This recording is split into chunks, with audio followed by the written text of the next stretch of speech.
दोस्तों, आज हम आपको एक ऐसी तवायफ औरत की कहानी सुनाएंगे जिसे सुनकर हर एक औरत ने तौबा तौबा की। सारे गांव वालों की चीखें निकल गईं। हर कोई हैरान परेशान हो गया। कैसे एक तवायफ औरत जानवर बन गई? उसके साथ अल्लाह पाक ने ऐसा क्यों किया है? इस जालिम औरत का गुनाह जिसके करने से अल्लाह पाक ने इसे ऐसी भयंकर सजा दी, तो चलिए शुरू करते हैं। वीडियो में खो जाए आज की यह प्यारी सी कहानी। प्रिय दर्शकों, आइए देखते हैं। दोस्तों, बगदाद के शहर में एक ने एक और खूबसूरत नौजवान रहता था, जिसकी खूबसूरती की हर कोई तारीफ करता था। इस लड़के के माँ बाप बचपन ही में इंतकाल कर गए थे। मस्जिद के मौलवी साहब ने इसकी तरबियत की थी। जब वह बड़ा हो गया, अपना कमाने खाने लगा, उसके घर में एक छोटा सा तोता भी रखा हुआ था। वह नौजवान अपने घर में कुरान पाक की तिलावत किया करता था और तोता भी पास होता था।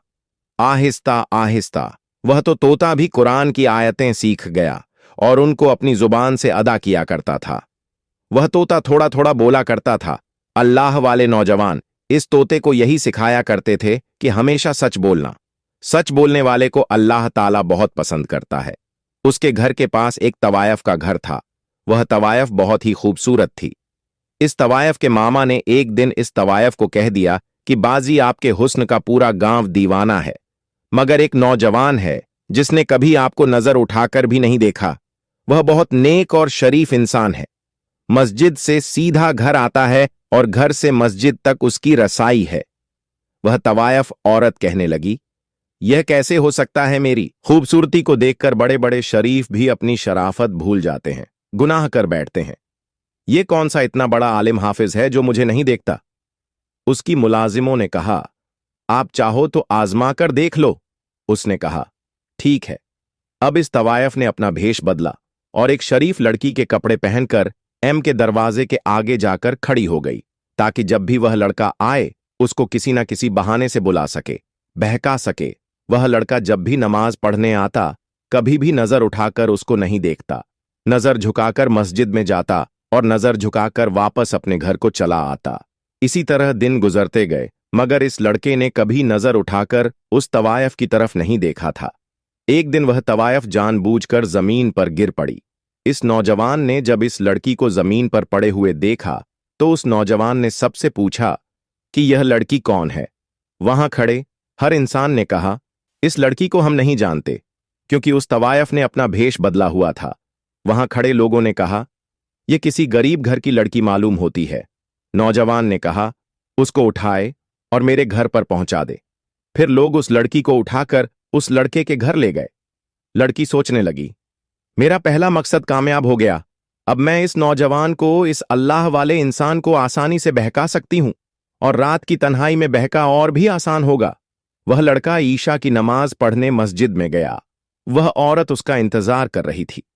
उसने आकर पूछा, आपकी तबीयत कैसी है? वह तवायफ औरत कमजोरी का बहाना बनाने लगी और आंखों ही आंखों में अपना शैतानी हुस्न दिखाने लगी। इस तवायफ औरत ने हर तरह के तीर चलाए, मगर वह अल्लाह वाले नौजवान को अपने जाल में फंसाने में नाकाम हो गई। वह थक मारकर लेट गई और सोचने लगी कि एक बूढ़ा इंसान भी होता तो वह भी मेरे पीछे आ जाता। ये पता नहीं किस मिट्टी का बना हुआ है, मेरा कोई इशारा नहीं समझ रहा। उस अल्लाह वाले नौजवान ने उससे पूछा, आपका इस दुनिया में कौन है? मां बाप कहां है? आपका घर कहां है? उसने कहा, इस पूरी दुनिया में मेरा कोई नहीं है। और यह कहकर वह रोना शुरू हो गई। उस अल्लाह वाले नौजवान ने जब यह सुना तो उसको बहुत दुख हुआ, और नौजवान ने उस लड़की से कहा कि आप मेरे लिए एक गैर मर्म औरत है और आपका मेरे साथ रहना ठीक नहीं। इस बदक औरत ने जब यह सुना तो कहने लगी, मैं कहां जाऊंगी? उस नौजवान ने कहा, आज रात आप मेरे साथ यहां ठहर सकती हैं, मगर सुबह आपको जाना ही होगा। यह बात सुनकर बदमलगी कि किस तरह इससे गुनाह करवाऊं, मगर फिर भी वह थक हार कर हर तरीके से नाकाम रही। सुबह उस अल्लाह वाले नौजवान ने मौलाना साहब से मशवरा किया कि एक गरीब औरत मेरे घर में रह रही है। मैं बहुत परेशान हूं, क्या करूं? मौलाना साहब ने कहा, अगर उसका इस दुनिया में कोई नहीं है, लावारिस है, तो फिर तुम उससे निकाह कर लो। आखिरकार एक ना एक दिन तो तुमने शादी करनी ही है। उस नौजवान ने वापस आकर उस लड़की को बताया कि मौलाना साहब कह रहे हैं कि मैं तुमसे निकाह कर लूं।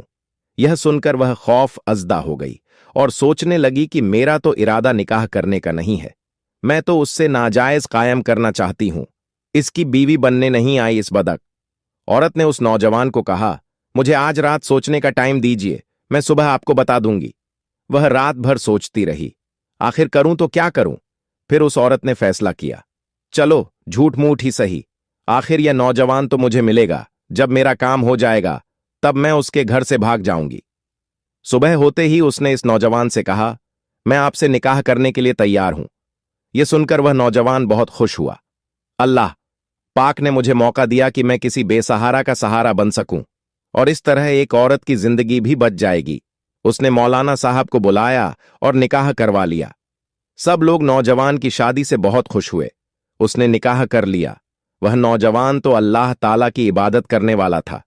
कुछ दिन गुजरे, जब उस औरत का उस अल्लाह वाले से दिल भर गया तो वह कहने लगी कि अब मुझे यहां से जाना चाहिए, मैं यहां कैसे रह सकती हूं, अब मैं तो उसी दुनिया में वापस जाना चाहती हूं, लेकिन उस लड़के के निकाह में हूं, उसकी बीवी हूं। उस बदक औरत ने अपनी मुलाजिम को पैगाम भेजा कि मैं यहां से निकलना चाहती हूं, कोई बंदोबस्त करो। वह मुलाजिम उसके पास आई और कहने लगी कि अब आप उसकी बीवी बन चुकी हैं, यहां से कैसे निकलेंगी, आपने ऐसा क्यों किया था। इस बटामज औरत ने कहा, मैं उसकी खूबसूरती में इतनी पागल हो चुकी थी कि मैं किसी तरीके से उसे जलील करना चाहती थी, क्योंकि वह लड़का तो मुझे देखता भी नहीं था। तो फिर मैं और क्या करती, मुझे मजबूरन इससे निकाह करना पड़ा, मगर अब मुझे यह पसंद नहीं, मैं यहां से निकलना चाहती हूं। मुलाजिम ने उसको कहा कि आप ऐसा करें, उसे तलाक ले लें, और वह कहने लगी, नहीं, मैं उसे तलाक नहीं ले सकती, क्योंकि वह बहुत अच्छा इंसान है और मुझे यह कभी भी तलाक नहीं देगा। वह बदक औरत बोलने लगी, मुझे इतना शरीफ इंसान नहीं, क्यों ना मैं ऐसा करूं कि को मार देती हूं। और अपने कोठे वाली जिंदगी को याद करने लगी, जहां हर रोज अमीर अमीर लोग मेरे यहां आया करते थे, मेरे ऊपर हजारों दीनार निछावर किया करते थे, मुझे उसके साथ नहीं रहना। उसने मुलाजिमों से बोला कि तुम मुझे जहर लाकर दो ताकि मैं इसको मार दूं। जब मुलाजिम ने यह सुना तो वह मुलाजिम जहर का इंतजाम करने लगी।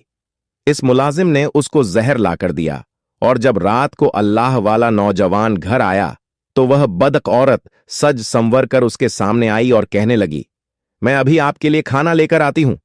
जब वह खाना लेने गई तो उसने खाने में जहर मिला दिया। अब वह जो तोता जो उसके घर में हर वक्त मौजूद रहता था, यह सब देख रहा था। उस तोते ने चीखना चिल्लाना शुरू कर दिया, बचाओ बचाओ। वह अल्लाह वाला नौजवान उसके पास आया और कहने लगा, आज तुम इतना क्यों चीख रहे हो तोता। फिर बोला, बचाओ बचाओ। उसकी यह बात सुनकर वह बहुत हैरान हो गया। उसने खाना खाया। खाकर उसने अपनी बीवी को कहा, मैं सोने के लिए जा रहा हूं, मुझे तहज्जुद के लिए भी उठना है। जब आधी रात का वक्त हुआ, उसको तकलीफ हो शुरू हो गई। उसने अपनी बीवी को कहा, मेरे पेट में बहुत दर्द है, मुझे ऐसा लग रहा है मेरे पेट में कोई छुरियां चला रहा है। वह बदक औरत कहने लगी, मुझे लगता है कि आपने कोई उल्टी सीधी चीज खा ली होगी। उस अल्लाह वाले नौजवान ने कहा, मेरा वक्त करीब आ चुका है, तुम ऐसा करो, मौला साहब को बुलाकर लाओ। और उसके सामने उसका शौहर तड़प तड़प कर मर गया। उस बदक औरत को जरा भी उस पर तरस ना आया। अल्लाह।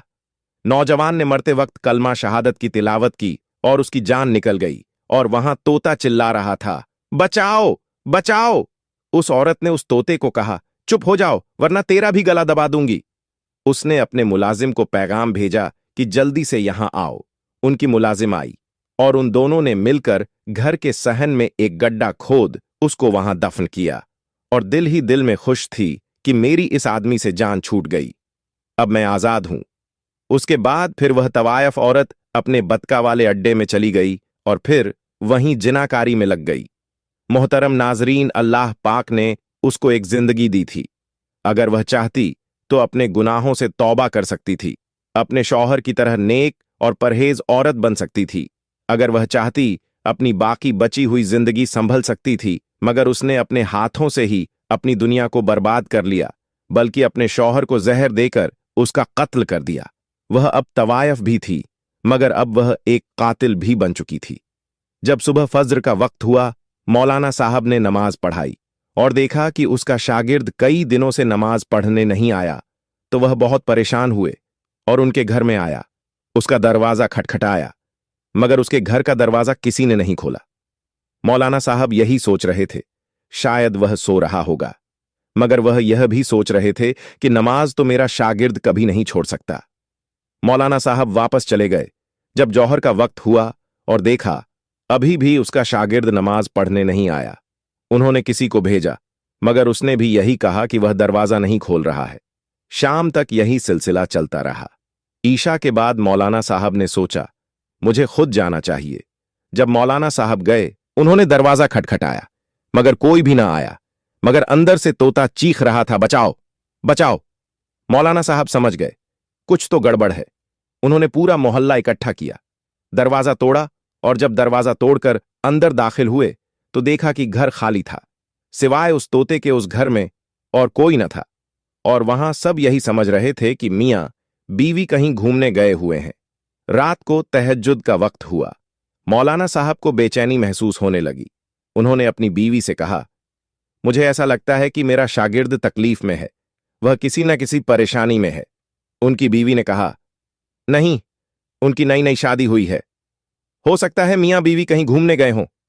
मौलाना साहब ने कहा, वह मुझे बिना बताए नहीं जा सकता। उनकी बीवी ने कहा, आप परेशान ना हो, सो जाएं। मौलाना साहब अपने बिस्तर पर गए और सो गए, मगर मौलाना साहब ने ख्वाब में देखा कि उसका शागिर्द रो रहा है और उनके पर खून पड़ा हुआ है। मौलाना साहब उठे और उस ख्वाब का बयान अपनी बीवी को सुनाया। उन्होंने कहा, आप बार बार सोच रहे हैं, इसलिए आपको ऐसे ख्वाब आ रहे हैं। और फिर मौलाना ने दूसरी रात वही ख्वाब देखा, मगर तीसरी रात भी वही ख्वाब देखा कि उनका शागिर्द उन्हीं कपड़ों में खून से लथपथ है और रो रहा है। मौलाना साहब ने ऐसा किया कि उठकर वजू किया और उन्होंने पढ़ाई शुरू कर दी।